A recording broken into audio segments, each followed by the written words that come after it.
चमत्कार होता है, चमत्कार किसी के साथ भी हो सकता है। ठीक वैसे ही जैसे विश्वास कुमार रमेश के साथ हुआ, ठीक वैसे ही जैसे गुजरात के पूर्व मुख्यमंत्री विजय रूपाणी के साथ हुआ। यह चमत्कार ही तो है कि जिस अंक को रूपाणी अपने लिए शुभ मानते थे, जिस अंक से उन्हें बेहद लगाव था, वही शुभ अंक उनकी मौत की वजह बना, वही अंक उन्हें अपने साथ ले गया।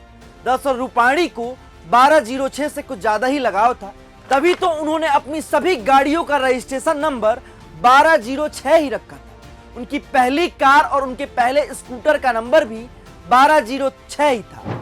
और अब इसे चमत्कार कहें या फिर कोई संयोग कि उनके जीवन की आखिरी तारीख भी 1206 बनी, यानी उनका निधन 12 तारीख को साल के 6वें महीने में। एयर इंडिया के विमान में वह अपनी पत्नी अंजलि और बेटी से मिलने लंदन जा रहे थे, तभी विमान क्रैश हो।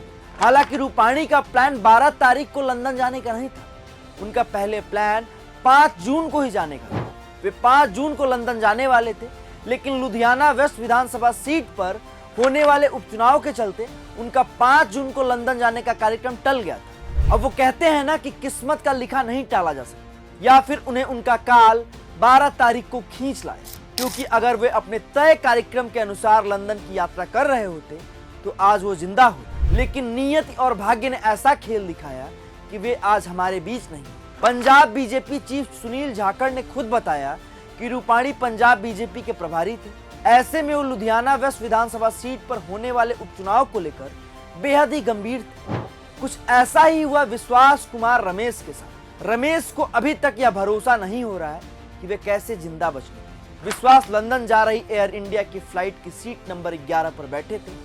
हादसे में जिंदा बचने के बाद रमेश ने बताया कि पता नहीं कैसे वो बच गए। उड़ान भरने के 30 सेकंड बाद एक तेज आवाज सुनाई दी और प्लेन दुर्घटनाग्रस्त हो गई। यह सब इतनी जल्दी हुआ, जब मैं उठा तो मेरी चारों तरफ लाशें बिखरी हुई थी। मैं डर गया, मैं खड़ा हुआ और भागने लगा। फिर किसी ने मुझे पकड़ा और एम्बुलेंस में डालकर मुझे अस्पताल लाया। फिलहाल रमेश का अस्पताल में इलाज चल रहा है।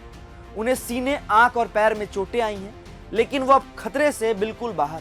कुछ इसी तरह का चमत्कार भरूच की रहने वाली भूमि चौहान के साथ, जो कल इसी फ्लाइट से यात्रा करने वाली थी, लेकिन संयोगवश वो देर से एयरपोर्ट पहुंची और उनकी फ्लाइट छूट गई। और आज भूमि जिंदा है और ईश्वर का शुक्रिया अदा कर रही है। बता दें कि अहमदाबाद में हुए इस प्लेन क्रैश ने पूरे देश को हिलाकर रख दिया। इस विमान हादसे में 265 लोगों की जानें चली गई। विमान में कुल 242 लोग सवार थे, जिनमें विश्वास कुमार रमेश इकलौते यात्री थे जो जिंदा बच निकल आए। अब यह किसी चमत्कार से कम नहीं, क्योंकि जिस हादसे में 241 लोग मारे गए, उसमें एक शख्स कैसे बच सकता है? क्या यह किसी चमत्कार से कम है? क्या आप मानते हैं कि चमत्कार होता है? क्या आप मानते हैं कि संयोग होता है? क्या यह चमत्कार ही है कि रमेश आज जिंदा है? क्या यह कोई संयोग ही है कि जिस अंग से विजय रूपाणी को बेहद लगाव था, वही उनके जाने की वजह बना? आपको क्या लगता है? आप बताइए।